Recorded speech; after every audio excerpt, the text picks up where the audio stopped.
Une petite vidéo sur les comportements. Alors là, moi je sais, non, ça serait pas une vidéo, ça serait carrément la vie. Hein, parce que du coup, c'est de la naissance à tout le temps, pour tout le monde, c'est complètement horrible. Mais, eh bien, certaines personnes sont des miroirs de comportement. Et par exemple, moi c'est exactement ça. En fait, j'ai compris, c'est-à-dire que je ne suis pas je suis un miroir de comportement pour celui qui se voit. D'accord? Donc, par exemple, je dis, si vous êtes gentil, moi, je suis très gentil.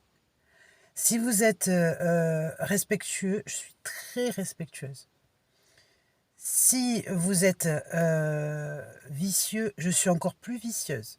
Et si vous êtes agressif, alors là, secours.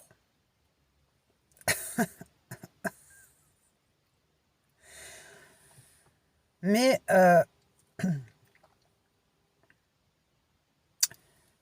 comment c'est possible? Comment c'est possible de se dire que du coup, en fait, des personnalités comme moi, c'est des personnalités qui n'existent pas. C'est-à-dire qu'elles existent sur le miroir des personnalités d'autrui. D'accord? C'est là le hic. D'accord? Ça veut dire que si je dis qui je suis, eh bien je suis ton miroir caricatural. D'accord? Si tu te vois si tu te vois dans ce que tu es en train de faire et de penser, etc., moi, je serai ton miroir. Si, par contre, je ne deviens plus le miroir des personnalités, eh bien, je n'ai aucune raison d'avoir mon dynamisme. C'est-à-dire que ma santé existe sur le miroir des personnalités que je rencontre.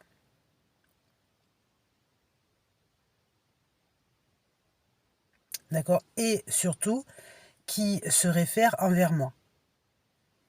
C'est-à-dire, par exemple,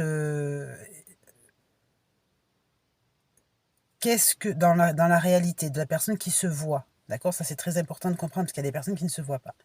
Donc là, il n'y a pas d'impact, il n'y a pas de, de, de conséquences sur l'effet miroir. D'accord? Mais s'il y a des personnes qui se voient, ça veut dire quoi? Ça veut dire qu'en fait, quand il n'y a pas de quoi raisonner quand il n'y a pas de personnalité qui se reflète dans ce miroir, eh bien ce miroir perd de son existence miroir. Donc je comprends certains moments. Alors, est-ce que c'est possible d'avoir des personnalités comme ça? Ça veut dire que oui, en fait, c'est une personnalité qui n'est pas une personnalité. C'est une personnalité qui vit à travers les personnalités d'autrui.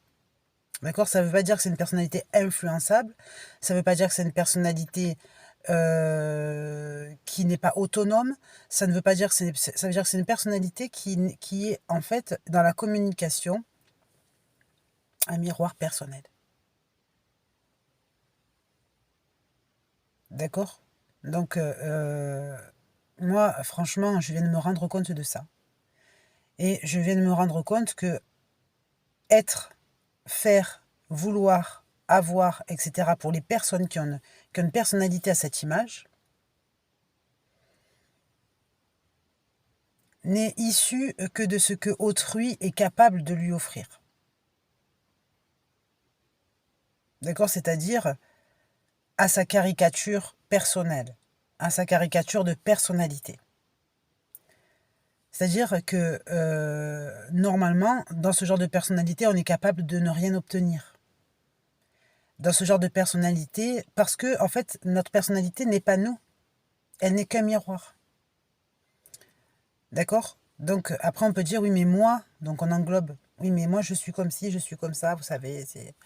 Mais en fait, c'est pas nous. C'est-à-dire que c'est toi. D'accord? Quand je parle de moi, je parle de toi en fait. Et si c'est un peu un rapport, vous savez, comme l'hésitation qu'on a eue pendant de longs siècles sur savoir si Jésus est Dieu ou s'il est le Fils de Dieu. C'est-à-dire, c'est ce rapprochement en fait qu'ont fait les différentes religions dans la société, de dire mais qui est-il? Est-ce qu'il est le Fils, le Père, le Saint-Esprit? Est-ce qu'il est un messager? Est-ce qu'il est un prophète? Qui? D'accord? C'est-à-dire qu'en fait, il n'y a pas de qui. Il y a tous ceux qui se regardent et qui envoient leur état. D'accord? C'est-à-dire que normalement, l'avantage de ce genre de personnalité, c'est de se dire, de se camoufler dans cet état, c'est de dire que finalement, eh bien, la faute n'est à rien, ni personne de sa racine, mais uniquement à ce qui se passe dans le contexte de la société et des relations, les influences comportementales.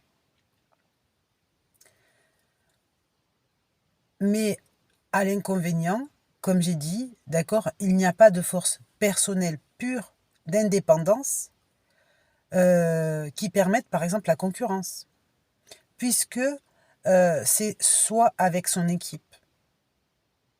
D'accord? Il n'y a même pas d'équipe. L'existence de l'équipe n'existe pas puisque, en fait, appartenir à une équipe et jouer avec une équipe adverse fait que le miroir devient aussi le miroir de l'équipe adverse. Il n'y a pas d'équipe. D'accord? Donc, sur ça, c'est très important de comprendre que ce genre de personnalité, c'est une personnalité qui existe par le fait que chacun pense à lui et sait se voir. Pour ceux qui ne savent pas se voir, ça ne fonctionne pas. Il n'y a pas de... Il n'y a pas cette vérité qui se met en place. Par contre, l'inconvénient, c'est que d'être un miroir de personnalité, ne permet pas d'évoluer concrètement. Ne permet pas, sauf de se coller, d'accord, à certaines personnalités favorables. C'est tout.